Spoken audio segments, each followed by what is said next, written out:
Assalamualaikum warahmatullahi wabarakatuh. Waalaikumsalam warahmatullahi wabarakatuh. Selamat pagi anak-anak. Pagi. Gimana kabarnya hari ini? Alhamdulillah. Oke, sudah siap belajar? Sudah, Pak. Coba mana bukunya? Mana? Ini, Pak. Sudah dikeluarin? Sudah. Oke, sebelum kita mengawali pembelajaran pada pagi hari ini, kita berdoa terlebih dahulu. Doa mulai. Doa selesai. Oke, hari ini ada yang tidak berangkat. Ada, Pak. Siapa? Farid. Kenapa ya? Kurang tahu, Pak. Belum selesai ya? Atau ada yang dititip surat? Gak ada. Emang suka bolos, Pak. Ya, kita tunggu saja ya. Nah, hari ini kita akan belajar tentang transformasi refleksi. Nah, pada pertemuan kemarin kita sudah belajar tentang transformasi translasi. Nah, sekarang kita belajar tentang transformasi refleksi. Jadi tujuan pembelajaran pada kali ini adalah dapat memahami konsep refleksi pada koordinat kartesius, dan yang kedua dapat menentukan jenis-jenis refleksi pada koordinat kartesius. Nah, sebelumnya kalian pernah apa yang terpikir kalian tentang refleksi atau pencerminan? Nah, mungkin seperti ini ya. Ketika kalian bercermin itu coba dilihat dari gambar ini. Ini sebagai objeknya dan ini sebagai objeknya dan ini sebagai bayangan objeknya.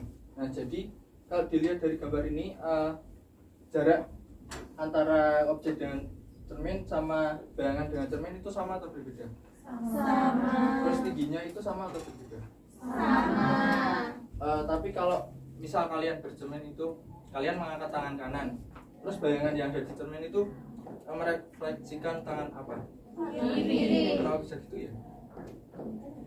Nah, Untuk memperjelas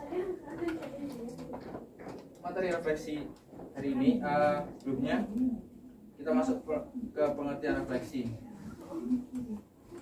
Siapa ya? Coba Mas Rehan, jangan dibaca. pencerminan atau refleksi adalah konsep yang menggambarkan bayangan atau gambar yang terbentuk akibat pantulan dari suatu permukaan. Dalam matematika, pencerminan sering digunakan untuk memahami simetri dan transformasi pada bidang koordinat. Nah, jadi pengertian atau refleksi atau pencerminan ini menggambarkan bayangan atau gambar yang terbentuk dari pantulan suatu permukaan. Jadi ada suatu permukaan itu yang membuat pantulan bayangan atau gambar yang dari objeknya. Kemudian dalam matematika itu biasanya dihubungkan dengan bidang koordinat. Kemudian konsep dasar refleksi. Yang pertama ada sumbu atau garis cermin. Nah, sumbu atau garis cermin ini adalah garis yang menjadi dasar pencerminan. Jadi ada suatu permukaan tadi, yaitu biasanya disebut sebagai sumbu atau garis cermin. Kemudian yang kedua ada jarak yang sama. Jadi seperti pada gambar tadi, jarak antara objek dan cermin dengan jarak antara bayangan dan cermin itu memiliki jarak yang sama. Pak, ini sibuk sendiri, Pak. Ini, Pak. Coba perhatikan sebentar ya. Ini materinya sedikit soalnya. Boleh lanjut? Lanjut. Nah, kemudian yang ketiga adalah garis tegak lurus. Nah, garis tegak lurus ini adalah misal bayangan sama objeknya itu dibuat garis lurus. Nah, garis lurus tadi itu harus tegak lurus dengan permukaan sumbu atau garis cerminnya. Jadi dimodelkan seperti ini.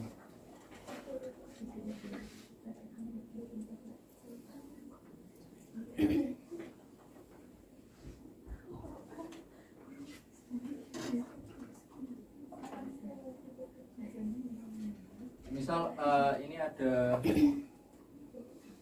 orang, kemudian ini ada sumbu atau garis cerminnya, kemudian ini bayangan orangnya. Nah, ini jaraknya sama ya. Kelihatan nggak? Kelihatan, Pak. Kelihatan. Nah, ini misal dibuat garis lurus. Kok lebih tinggi bayangannya, Pak? Sama ini. Anggap aja sama. Jadi sama ya. Bapak udah menerima. Nah, misal kita buat garis lurus. Nah, jadi garis ini ya, itu harus tegak lurus dengan sumbu atau garis cerminnya. Itu konsep dasar yang ketiga. Bisa dipahami? Bisa. Kemudian masuk ke jenis-jenis refleksi. Nah, pada pertemuan ini sebenarnya jenis-jenis refleksi itu masih banyak lagi, tapi pada pertemuan ini hanya 3 yang kita pelajari. Yang pertama adalah refleksi terhadap sumbu X. Jadi sumbu X sebagai garis cermin yang menyebabkan koordinat Y pada titik berubah tanda. Untuk memperjelasnya, saya gambar dulu.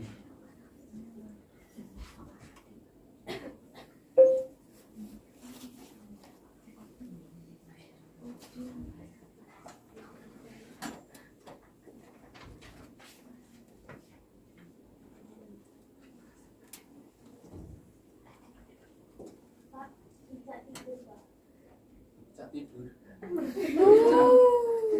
Cak.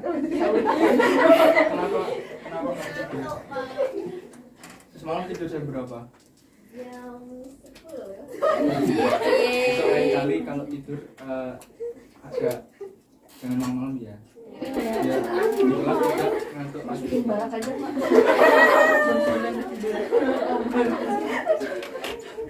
Itu yang bagus. Jadi lanjut.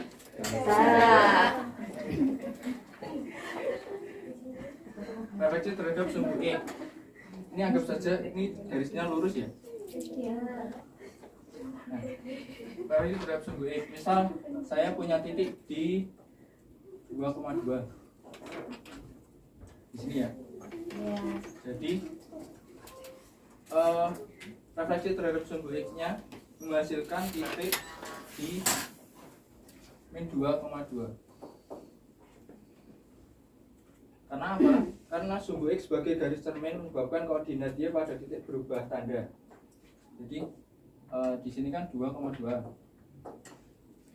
Jadi jika direfleksikan terhadap sumbu X, maka yang berubah adalah nilai X-nya. Jadi Min 2,2. 2,2. Oh iya. Oh,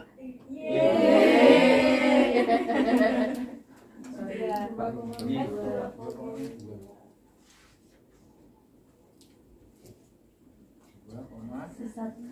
Min 2. Kemudian refleksi terhadap sumbu Y. Refleksi terhadap sumbu Y itu menyebabkan koordinat X-nya yang berubah. Jadi misal saya punya titik sini 4,4.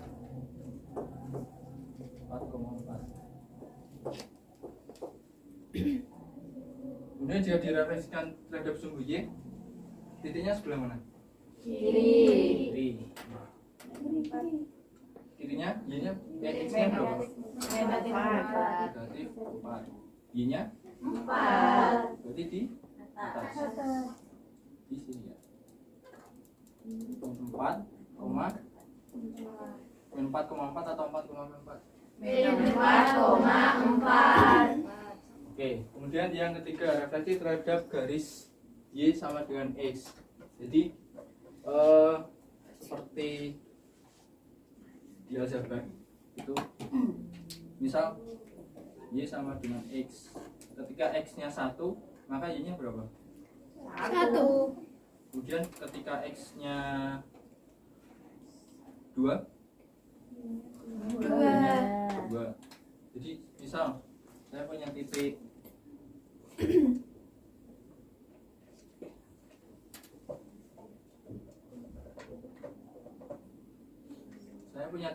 di 2,2 aja. 2,2. Jadi dimasukkan Varian Y sama ganteng dengan Pak. Y sama dengan di sini X-nya 2. Kemudian maka Y-nya sama dengan 2. Terus X-nya kan sama aja, ini bisa tukar. Jadi X sama dengan Y.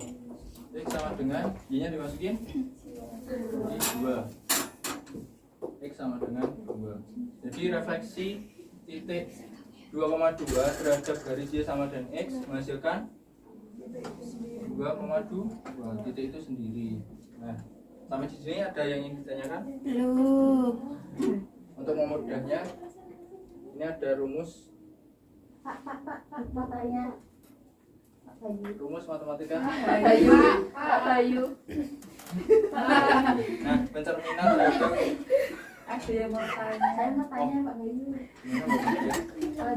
Kalau misalnya tadi kan sudah, kalau direfleksikan ke sumbu X atau Y, nah bisa nggak kalau direfleksikan ke sumbu dua-duanya gitu?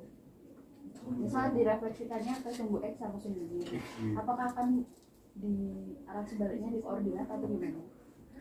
Oh, kalau Suatu titik direfleksikan itu terhadap sumbu X sama Y. Tadi kan baru ke salah satu sumbu aja kan? Nah, kalau dua-duanya bisa nggak? mungkin itu materi buat minggu depan. Jadi akan terjawab di minggu depan.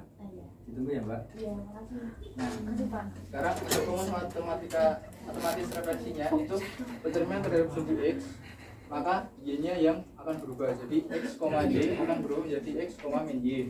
Kemudian pencerminan terhadap sumbu Y, X, Y, maka yang berubah nilai X nya. Jadi X, Y terhadap sumbu Y menghasilkan Y, kemudian pencerminan terhadap garis Y sama dengan X menghasilkan Y, X. Oke. Pak, ini loh Mas Rehan tuh nggak bisa diem. Untuk mempermudah pemahaman kalian tentang materi ini, nah saya punya LKPD dikerjakan secara berkelompok dan kelompoknya saya akan bagi. Ini kelompok 1, garis 1 sama 2. Kemudian kelompok 2, 3 sama 4. Terus yang ini kelompok 3, garis 3 sama 4. Ini kelompok 4. Oh iya. Sudah. Untuk kegiatan 1 siapa yang mau? Saya. Ya silahkan. Untuk yang A itu kan titiknya 1,1, jadi refleksinya jadi 1,-1. Kemudian yang B hasil refleksinya 1,-5, dan yang C itu 4,-1. Dari teman-teman ada yang berbeda dari kelompoknya? Ya. Yang kegiatan 2 ada yang mau menyampaikan jawabannya? Saya. Coba kelompok 1. Yang A, titik A itu jadi min 2,1, titik B jadi min 2,7, titik C jadi min 6,7, titik D jadi min 6,1. Oh iya. Dari kelompok lain apakah jawabannya ada yang berbeda? Sama, Pak. Sama ya. Oke, pembelajaran pada pertemuan kali ini cukup sampai di sini. Sampai di sini ada yang ingin ditanyakan? Belum. Pak, ada tugas nggak, Pak? Nah, jadi tugasnya itu kalian mengerjakan. Tugasnya akan saya kirimkan di grup WA. Kemudian pengerjaannya di selembar kertas dikumpulkan pada pertemuan minggu depan. Gitu. Jelas? Jelas, Pak. Oke. Karena waktunya sudah habis, pembelajaran Bapak tutup. Sekian. Wassalamualaikum warahmatullahi wabarakatuh. Waalaikumsalam warahmatullahi wabarakatuh.